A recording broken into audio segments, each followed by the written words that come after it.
जान न दई है, राम जी बिनती सुनो। फूल बातों ही तोड़न न दई है, राम जी बिनती सुनो।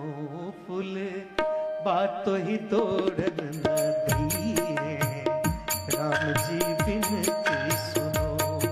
दुनिया बिच जान न दई है, राम जी बिनती सुनो। समय को देखते हुए माली से कहा, सुनो, क्यों नहीं जाने देना? बोले नहीं जाने देना। बोले क्यों? बगीचे में कंकड़ पत्थर हैं, आपके कोमल चरण हैं, चुभ जाएंगे। बोले नहीं नहीं, ऐसा कुछ नहीं होगा, हम गुरु की आज्ञा के लिए, पूजा के लिए ले जाने आए पुष्प, जाने दो। बोले किसी की आज्ञा के लिए हो, हम नहीं जाने देंगे। बोले क्यों? बोले पत्थर बड़े ना चुभे, लेकिन सुनो, तुम बगीचे में जाओगे फूल तोड़ने, बगीचे की हालत गड़बड़ा जाएगी।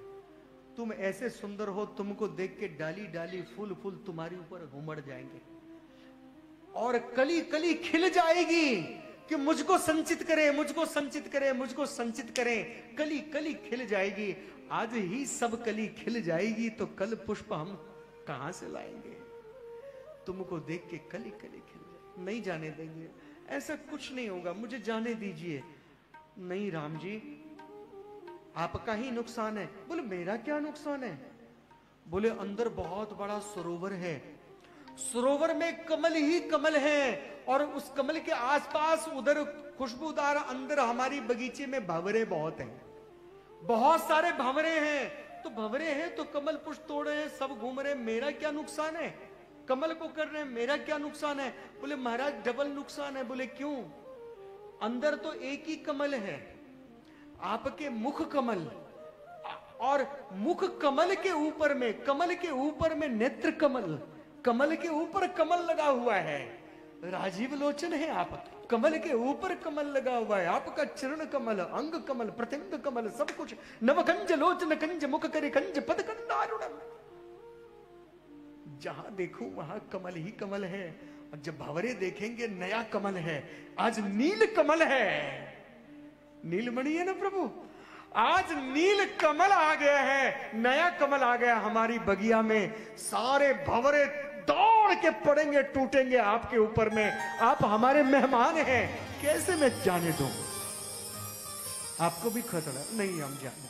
बड़ा उन्होंने विनय किया, जानबूझ के बातचीत करना चाहते थे। राम जी का कोमल कोमल मुख है ना, कोमल वाणी है, बहुत देर तक बातचीत किया, उनको निहारा, देखा, तकियाया।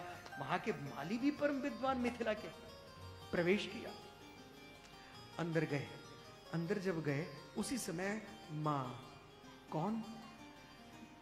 मां जानकी गिरजा पूजन करने हेतु आई थी। गिरजा माता मंदिर है मिथिला में, गौरी माता गिरजा मैया का। एक बारी दंपति जरूर जाएं, एक बारी जाओ तो वहां गिरजा मैया मंदिर जरूर जाओ, वहां प्रणाम करके वहां से आशीर्वाद लेके आओ। प्रगट मूर्ति है, मां जानकी ने वही प्रार्थना किया था। गिरजा मैया बड़ा सिद्ध है, घर गृहस्थी उससे बड़ा अच्छा बन जाता है, पति पत्नी संवाद बहुत अच्छा रहता है, तो कभी जाओ। तो इस प्रकार गिरजा मंदिर में क्या हुआ, मां पार्वती, मां जानकी आई। मां जानकी पूजा कर रही है, मां गौरी की, गिरजा की, मां पार्वती की। तो पूजा की तैयारी हो रही है। पूजा की तैयारी करते करते 8 सखियां थी उनके साथ, राधा और जानकी के साथ, अष्ट सखी होती है, वही अष्टधा प्रकृति। तो ये वही राधा वही सीता, अष्टधा से करके अष्ट सखी मिलके तो पुष्प पूजा की तैयारी कर रही थी। उसी में से एक सखी उठी,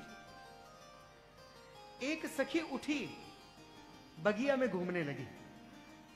याद रखना, मन की भावना पवित्र हो, आप साधक हैं तो जरूरी नहीं है बैठ के हरि मिलेंगे, घूमते घूमते भी हरि मिल जाएंगे। वो बगिया में घूम रही थी और घूमते घूमते, बाकी तो पूजा की तैयारी कर रही थी, उनको मिली ना मिली।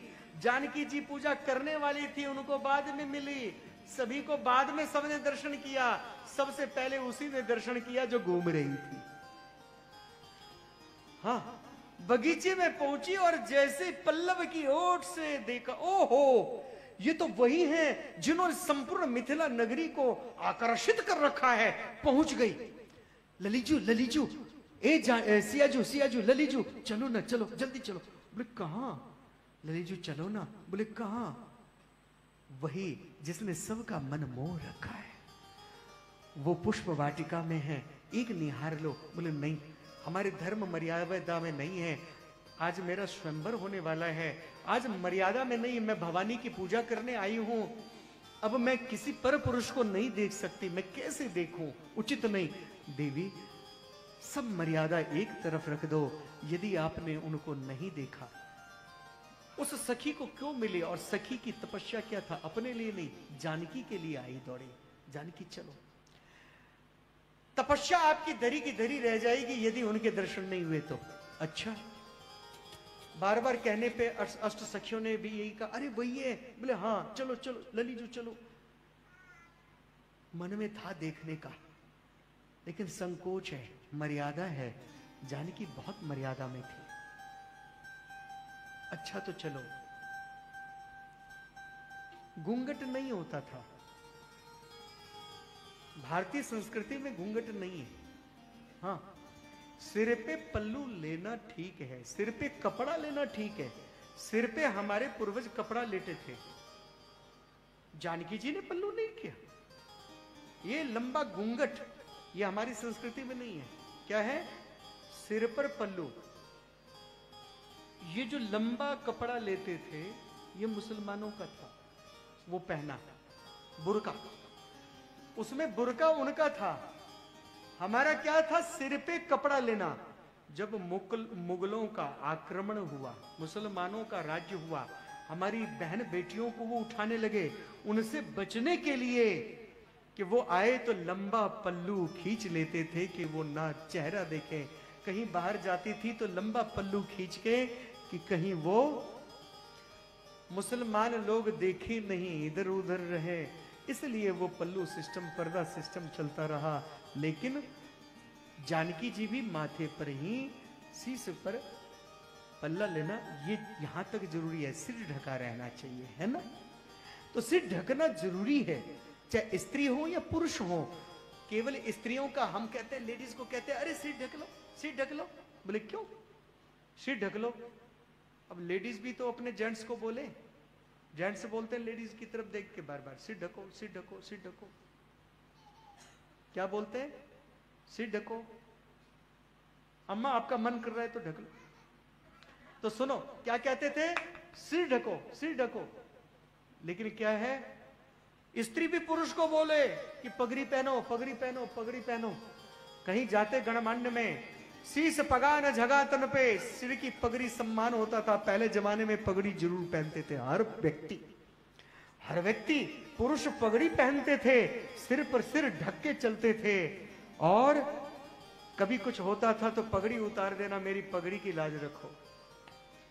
पुराने जमाने के लोग, पुरुष पगड़ी पहनते थे और माताएं सिर ढकती थी, बस यहीं तक, और ज्यादा नहीं, घूंघट नहीं। इस प्रकार से सिमटी सिमटी सकुची सकुची जो छुई मुई के पत्तन सी। बड़े भाव प्रेम से जानकी जी पहुंची और समस्त सखियां, अष्ट सखियां, ये अष्ट सखियां जो राधा के साथ रहती थी, वही अष्ट सखियां पहले जानकी के साथ थी, बाद में राधा के पास आई।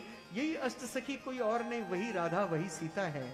वही सीता ही राधा है, परमात्मा की आह्लादिता शक्ति है, ब्रह्म की। इस प्रकार से जानकी जी को सजाती हैं। उधर लक्ष्मण जी मोर पंख लगा देते माथे पर और राम जी को सजाते हैं। और तुरंत पल्लव की ओर से देखती है जानकी, फूल तोड़ते हुए माथे पर पसीने की बूंद। जानकी जी अकुला जाती हैं, इतने दिव्य हैं, फूल तोड़ते हुए जिनके माथे पर पसीने की बूंद है, बताओ वो धनुष कैसे तोड़ेंगे? पिताजी ने क्यों प्रतिज्ञा किया? प्रभु कोमल भी बहुत हैं और कठोर ऐसे हैं कि भ्रिकुटी टेढ़ी करे तो समुद्र उबल जाए, समुद्र कांप जाए, बहुत कोमल। जानकी जी के पल्लव की ओर से एक दूसरे को जब देखते हैं, जानकी जैसे निहारती है पत्ते की ओर से, जैसी ही पल्लव की ओट से देखती हैं तो क्या होता है, बहुत ही सुंदर सुकोमल प्रभु के जब देखती है बड़ा मन प्रसन्न हो जाता है, सब के सब व्याकुल हो जाते हैं। और व्याकुल होकर के गोस्वामी तुलसी बाबा कहते हैं कि बाबा तो व्याकुल होते ही हैं, राम जी तो व्याकुल होते हैं, लेकिन जानकी जो धीरे धीरे आ रही है, कंकन किंकरी नूपुर धुनि सुनी। हमारी भारतीय संस्कृति में पहनना चाहिए स्त्रियों को क्या, नूपुर पायल, छोटे छोटे घुंघरू, उसकी आवाज लक्ष्मी की आवाज होती है, घर में लक्ष्मी बढ़ता है, घर की उन्नति होती है। कहत लखन सन राम हृदय गुनी। राम जी कहते लक्ष्मण वो राजा जनक की बेटी है, इन्हीं की होना है स्वयंवर। बोले अच्छा भैया। इतने में जानकी जी तो उल्टा राम जी को देखने आ रही है, पल्लव की ओर से राम को देखती हैं और तुरंत राम जी जानकी जी की तरफ देखते हैं। भक्ति भगवान को, भगवान भक्ति को देखते हैं, दोनों एक दूसरे को नैन में नैन मिलता है। दोनों का जब नेत्र मिलता है, एक दूजे को देखत मन ना अघाए, एक दूजे को देखत मन ना अघाए। राम सिया मैं, सिया राम मैं। बेटा बैठ जा, अब कथा पूरा होने वाला है, प्रसाद लेके जाइयो। अच्छा आ रही है घूम के, ठीक है।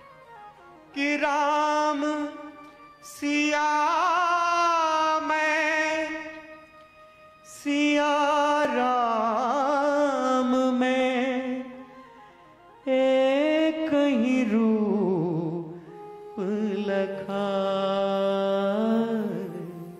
एक दूजे को